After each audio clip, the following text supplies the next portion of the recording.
Hello students, मैं हूं श्वेता। स्वागत है आप सभी का हमारे इस यूट्यूब चैनल लखनऊ लर्निंग में।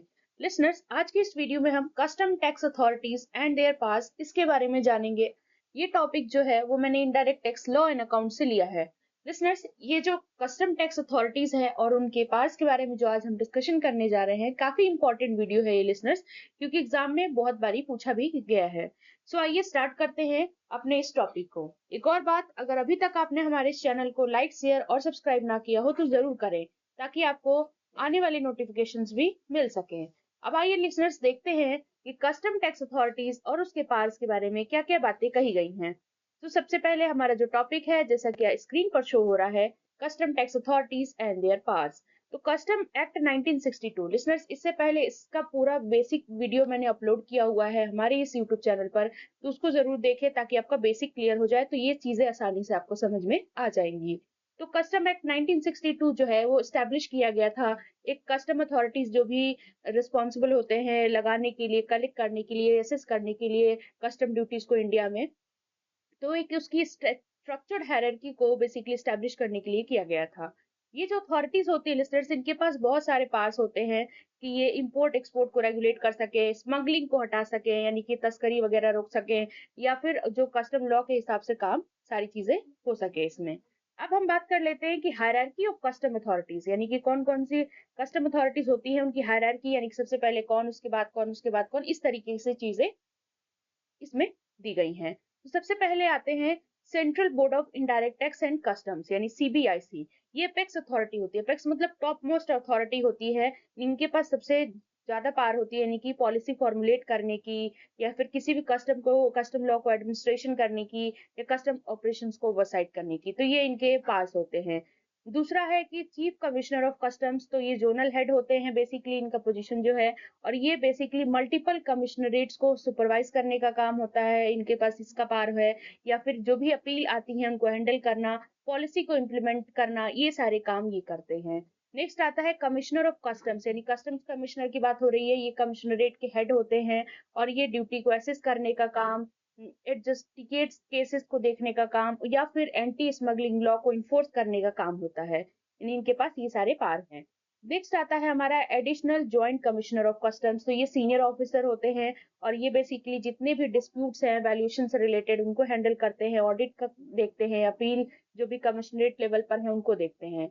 नेक्स्ट आता है डेप्यूटी या असिस्टेंट कमिश्नर ऑफ कस्टम्स, तो ये फील्ड ऑफिसर होते हैं। ये डॉक्यूमेंटेशन का रिव्यू करते हैं, देखते हैं, फिर ड्यूटी को असेस करते हैं, और फिर जितने भी माइनर ऑफेंसेस है उनको देखते हैं। फिर आता है हमारा सुपरिटेंडेंट या अप्रेजिंग ऑफिसर, तो ये ऑपरेशनल ऑफिसर होते हैं और ये कार्गो को देखते हैं, वेरीफाई करते हैं डिक्लेरेशंस को, और जो भी कॉम्प्लायंसेस हैं उनको लगाते हैं पोर्ट या एयरपोर्ट पे। फिर आता है कि कस्टम इंस्पेक्टर फिर आते हैं, और प्रिवेंटिव ऑफिसर, यानी कि ये ग्राउंड लेवल ऑफिसर होते हैं। तो देख रहे हैं सबसे टॉप मोस्ट से नीचे तक आ रहा है, यानी कि ग्राउंड लेवल ऑफिसर ये होते हैं। और ये इंस्पेक्शंस को कंडक्ट करते हैं, स्मगलिंग को प्रिवेंट करते हैं, तस्करी को यानी रोकते हैं, और कस्टम लॉ को किसी भी एंट्री पॉइंट पर इन्फोर्स करते हैं। तो लिसनर्स, आई होप आपको ये हायरार्की अच्छे से क्लियर हो गई होगी। देख लीजिए, इन फ्यूचर अगर आप बनेंगे तो ये सारी चीजें आपको पता होनी चाहिए। नेक्स्ट हम बात कर लेते हैं पावर्स ऑफ कस्टम अथॉरिटीज की, यानी कि क्या क्या पावर्स होती हैं कस्टम अथॉरिटीज की। तो कस्टम अथॉरिटीज के पास बहुत सारी पावर्स होती हैं, कस्टम एक्ट 1962 से जो आई है, जो कि उनको इनेबल करती है रेगुलेट करने के लिए, असेस करने के लिए, और कस्टम ड्यूटी को अच्छे तरीके से, प्रभावी तरीके से लगाने के लिए। अब हम बात कर लेंगे वन बाय वन इनके पार्ट्स के बारे में। तो इनके पास पावर होती है सर्च की, सीजर की एंड अरेस्ट करने की भी। तो पावर टू सर्च ये सेक्शन 100 टू 106 के तहत आता है। इसमें ऑफेंसेस ऑफिसर जो होते हैं वो सर्च कर सकते हैं पर्सन्स को, प्रेमाइसेस को, वेयर हाउसेस चेक कर सकते हैं, व्हीकल्स देख सकते हैं, अगर उनको कोई भी उसमें कह सकते हैं आपको संदिग्ध लगता है कि कस्टम लॉ के को कि ये लोग वायलेट कर रहे हैं, तो उससे रिलेटेड। या फिर एक वारंट यूजुअली रिक्वायर्ड होती है, इमरजेंसी सिचुएशन को छोड़ दिया जाए। तो नेक्स्ट आता है कि power to seize goods, goods को सीज करने के भी पावर होते हैं, और वो आता है सेक्शन 110 के अकॉर्डिंग। यानी जितनी भी आपके इंपोर्टेड, इलीगली इंपोर्टेड जो गुड्स होते हैं या अनडिक्लेयर्ड गुड्स होते हैं, ये अगर इन्वेस्टिगेशन करते हैं तो उनको सीज भी कर सकते हैं। और सीज गुड्स को ये कन्फिस्केटेड करके, अगर मतलब if found to be in valuation violation, अगर वो इसमें पाया जाता है तो कॉन्फिस्केटेड कर सकते हैं। अब आता है पावर टू अरेस्ट, यानी कि अरेस्ट करने का भी पावर होता है इनका। ये सेक्शन 104 के तहत होता है। यानी जो कस्टम ऑफिसर्स है वो इंडिविजुअल्स को अरेस्ट कर सकता है अगर वो पाता है कि वो जो इंडिविजुअल है वो किसी स्मगलिंग में इन्वॉल्व है या किसी भी ऐसे फ्रॉडुलेंट एक्टिविटीज में, धोखाधड़ी वाले काम में इन्वॉल्व है, तो वो अरेस्ट कर सकता है। नेक्स्ट सीरियस ऑफेंसेस है, तो इसमें इवेजन होता है, जो कि अगर 50 लाख से ज्यादा है तो वो नॉन बेलेबल होता है।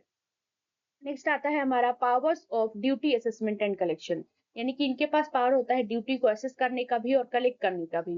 यानी पहला पावर जो हम बात कर लेंगे पावर टू असेस ड्यूटी, देखिए लिसनर्स ये मैंने 3 पावर आपको ऊपर बता दिए, ये चौथा है। सो इसमें आते हैं कि ये सेक्शन 17 टू 18 में आता है। इन कस्टम अथॉरिटीज निर्धारित करती हैं कि जो भी इंपोर्टेड या एक्सपोर्टेड गुड्स हैं, जो भी ड्यूटी पे की जा रही है वो करेक्ट हो।